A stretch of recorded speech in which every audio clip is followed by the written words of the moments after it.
चलिए आज एक कहानी सुनते हैं, एक फकीर और एक नदी की। सुनने में तो ये बहुत सिंपल सी कहानी लगती है ना? पर यकीन मानिए, आज की हमारी जो ये भाग दौड़ वाली जिंदगी है, उसकी एक बहुत बड़ी सच्चाई इसमें छुपी है।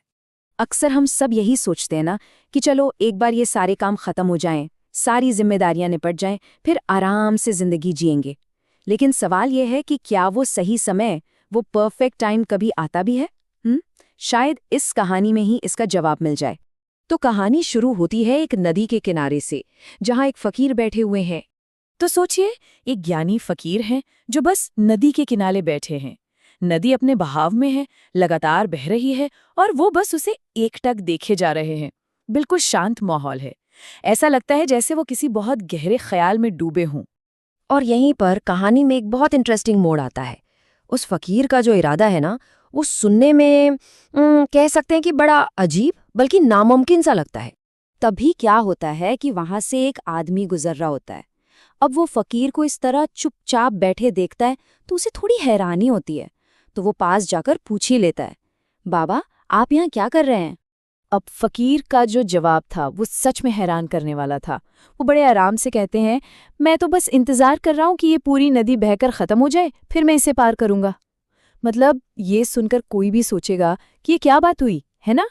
तो जाहिर है वो राहगीर भी यही सोचता है। वो कहता है, बाबा ये आप कैसी बात कर रहे हैं? नदी का पानी बहना भला वो कैसे बंद होगा? इस तरह तो आप कभी नदी पार ही नहीं कर पाएंगे। और बस यहीं पर फकीर उस कहानी का असली मतलब समझाते हैं। वो बताते हैं कि ये जो नदी है ना, ये सिर्फ पानी का एक बहाव नहीं है, ये तो असल में हमारा जीवन है। फकीर हल्का सा मुस्कुराते हैं और कहते हैं, बस यही बात तो है जो मैं तुम जैसे लोगों को समझाना चाहता हूँ।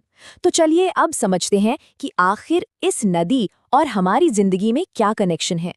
देखिए, एक तरफ है नदी जिसका पानी लगातार बहता रहता है, जो कभी रुकता नहीं, और दूसरी तरफ है हमारी जिंदगी जिसमें जिम्मेदारियां और काम वो भी तो कभी खत्म नहीं होते। हम हमेशा इसी उम्मीद में रहते हैं कि एक दिन आएगा जब सारे काम निपट जाएंगे, सब कुछ सॉर्टेड होगा। लेकिन सच तो यही है कि जिंदगी की ये नदी हमेशा बहती ही रहती है। हम सब यही प्लान बनाते रहते हैं ना कि बस यार एक बार ये प्रोजेक्ट खत्म हो जाए या बच्चों की पढ़ाई पूरी हो जाए, फिर खूब मस्ती करेंगे, दुनिया घूमेंगे, सब दोस्तों रिश्तेदारों से मिलेंगे, समाज के लिए कुछ करेंगे। लेकिन वो एक बार वाला दिन वो कभी आता ही नहीं। क्यों? क्योंकि कामों की ये नदी तो बहती ही चली जाती है। तो फिर सवाल ये उठता है कि अगर ये नदी कभी रुकने ही नहीं वाली, तो इसे पार कैसे किया जाए? वही सोल्यूशन क्या है? मजे की बात यह है कि इसका जवाब भी इसी कहानी में छिपा है। इसका सीधा साधा समाधान है, नदी के खत्म होने का इंतजार ही नहीं करना है। हमें उस बहती हुई नदी के बीच से ही उसे पार करने का रास्ता निकालना होगा। इसे हम 3 स्टेप्स में समझ सकते हैं। सबसे पहला, बहाव को एक्सेप्ट करो। मतलब ये मान लो कि जिंदगी में काम और जिम्मेदारियां कभी खत्म नहीं होने वाली। दूसरा, अपना रास्ता बनाओ। इसका मतलब है कि जिम्मेदारियों के बाद नहीं, बल्कि उनके साथ साथ अपने सपनों को, अपने शौक को पूरा करने के तरीके ढूंढो। और तीसरा, धारा के साथ जियो। अपनी छोटी छोटी खुशियों को कल के लिए टालो मत, उन्हें आज अपनी डेली लाइफ का हिस्सा बनाओ। और आखिर में फकीर वो गहरी बात कहते हैं जो इस पूरी कहानी का सार है, जीवन खत्म हो जाएगा पर जीव के काम कभी खत्म नहीं होंगे।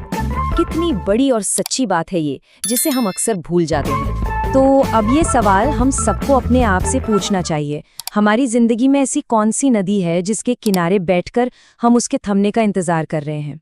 और क्या हम आज, अभी उसे पार करने का कोई रास्ता बना सकते हैं? इस पर सोचना वाकई बहुत जरूरी है।